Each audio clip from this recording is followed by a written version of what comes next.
জন্য মদিনায় থাকবে না? কিসের অভাব, কিসের কষ্ট? কেউ কি তোমাকে ব্যথা দিয়েছে না তোমাকে মেরেছে?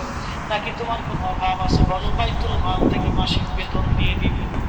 বেলাল বলে, আবু বকর, আমার যে অভাব, কোনোদিন কি সেই অভাব পুরা করে দিতে পারবো? বলো বেলাল, তোমার কিসের অভাব? বলে, আবু বকর, তুমি আজান দিলে নবী নামাজ আসতো। বলো, এখন আজান দিলে কি নবী নামাজ আসবে? আর বলতেছে, বেলাল রে, তুমি কি নবীরে ভালোবাসো? আমি ভালোবাসি। বেলাল বলে, আবু বকর, তুমি ভালোবাসো, আমিও ভালোবাসি। শোনো গো আবু বকর, তোমরা নবীজি রওজা শরীফ দেখতে সহ্য করতে পারো?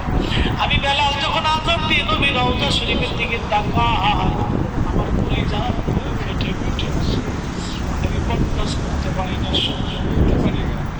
মদিনাতে দাঁড়ায় থাকবো, হাজির যখন 7 নম্বর গেট দিয়ে কালো সালাম হাজির সালাম দিয়ে যায়। কিছু নবীর পাগল আছে, রওজা শরীফের পাগল আছে, রওজা শরীফের আর মতো আপনি খালি থাকবে।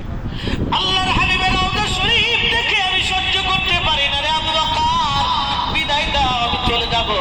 চলে গেলেন নবীর পাগল। সিরিয়া দামেস্কে যাওয়ার পর কিছুদিন পরে নবীজি স্বপ্ন দেখায়, কিরে বেলাল, এটা কেমন চুরি? কতদিন হলো তোমার কণ্ঠের আজান শুনি না। বেলাল রে, তোর কি মন চায় না আমি নবীর জিয়ারতে আসতে? বেলাল আয়া, আমি নবীর জিয়ারতে আই রে বেলাল আয়, কতদিন হলো তোমার কণ্ঠের আজান শুনি না।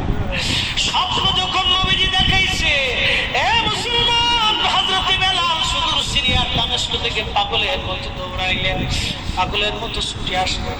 যখন মদিনাতে আসলেন তখন তাহাজ্জুদের সময়